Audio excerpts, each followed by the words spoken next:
नमस्कार मित्रांनो. आजच्या व्हिडिओमध्ये आपण चर्चा करणार आहोत 17 सप्टेंबर ज्यांची जन्मतारीख आहे त्यांचं संपूर्ण व्यक्तिमत्व, त्याचप्रमाणे येणारं संपूर्ण वर्ष हे कशा प्रकारचं असेल या संदर्भातली चर्चा आपण या व्हिडिओमध्ये करणार आहोत. सुरुवातीला ज्यांची जन्मतारीख 17 सप्टेंबरची आहे त्या सर्वांना जन्मदिवसाच्या मनापासून शुभेच्छा. येणारं संपूर्ण वर्ष हे तुमच्या मनातील सर्व इच्छा आकांक्षा पूर्तीचं ठरो, हीच आमची सदिच्छा. व्यक्तिमत्वाबद्दल सांगायचं झालं तर साधं सिंपल अशा प्रकारचं यांचं व्यक्तिमत्व असतं. नीटनेटके राहणीमान, स्वच्छतेची आवड ह्यांना चांगली दिसून येते. यांचं वाणीवरती प्रभुत्व उत्तम असतं. भाषेची पकड चांगली असते. एखादा मुद्दा कितीही गंभीर असला तरी तो साधा सहज ओघवत्या शैलीत मांडण्याची जी लकब असते ती यांच्यामध्ये खूपच चांगली असते. त्यामुळे यांचं परस्पर नातेसंबंध खूप चांगल्या प्रकारे जपले जातात.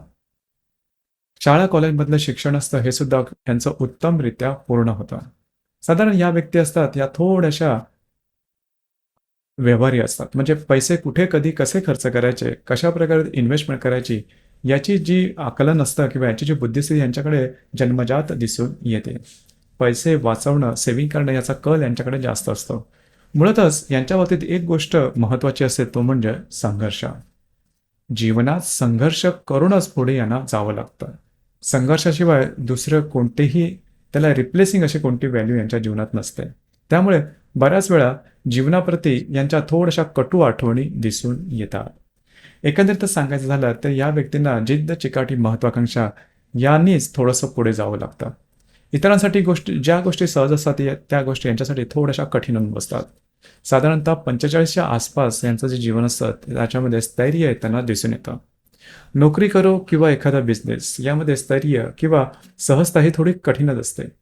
नोकरीच्या संदर्भात सुद्धा सांगायचं झालं तर नोकरी मिळते आहे ना, परंतु नोकरीमध्ये प्रमोशन मिळणं, पुढे जाणं हा प्रकार थोडा कमी असतो. स्वतंत्र उद्योग केला तरी त्याच्यामध्ये सफलता मिळेलच असं काही नाही.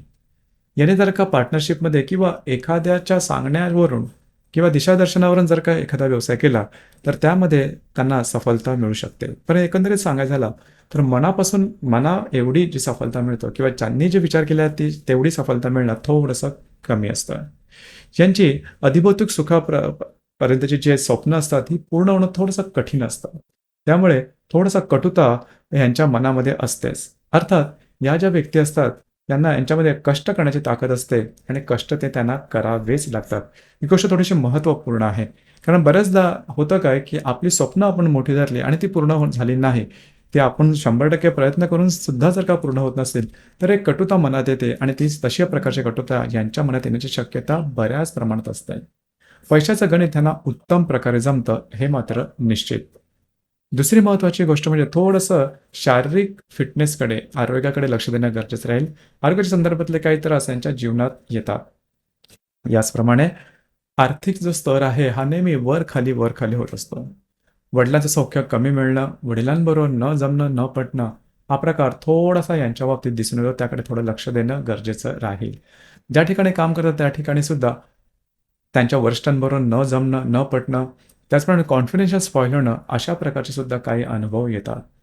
नोकरी आणि उद्योग या दरम्यान सांगायचं झालं तर नोकरीमध्ये सुद्धा ह्या व्यक्ती बऱ्याच कालावधीसाठी एकाच पोस्टवरती काम करणं, लवकर प्रमोशन न मिळणं हा प्रकार यांच्यामध्ये थोडासा दिसून येतो. त्याकडे थोडंसं लक्ष देणं गरजेचं राहील.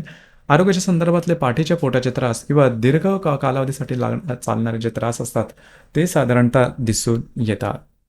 जीवनातल्या ज्या महत्त्वपूर्ण ज्या फेजेस आहेत किंवा पायऱ्या आहेत जसं की शिक्षण पूर्ण होणं, स्थावरता येणं, विवाह होणं, संतती सुख ह्या सगळ्या गोष्टी यांना जीवनात मिळतात, परंतु त्याची चव निघून गेल्यानंतर ही गोष्ट थोडीशी असते आणि त्यामुळे जीवनाकडून अपेक्षा चांगल्या असून किंवा यांच्याकडे सर्व काही गोष्टी असून सुद्धा त्याची पूर्तता त्यांच्या मनाप्रमाणे होणं थोडंसं कठीण असतं. नशिबाचा भाग थोडासा कमी यांच्या बाबतीत दिसून येतो.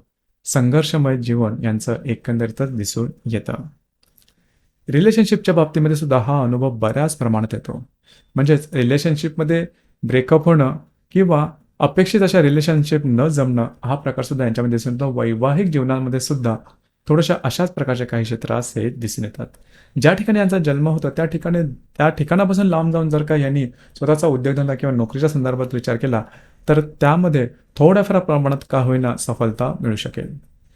येणारं संपूर्ण वर्ष हे तुम्हाला उद्योगधंद्याच्या बाबतीत किंवा नोकरीच्या संदर्भात शुभफलदायी राहील. नोकरी किंवा धंद्याच्या बाबतीत नवनवीन तुम्हाला ऑपॉर्च्युनिटी वगैरे मिळण्याची शक्यता बऱ्याच प्रमाणात राहील. थोडंसं आरोग्याकडे लक्ष द्या. मात्र येणारं वर्ष जवळजवळ एप्रिल 2025 पर्यंत जे कालावधी आहे, हा कालावधी तुमच्यासाठी शुभफलदायी असाच असणार आहे.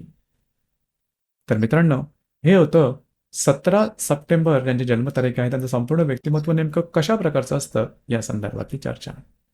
धन्यवाद.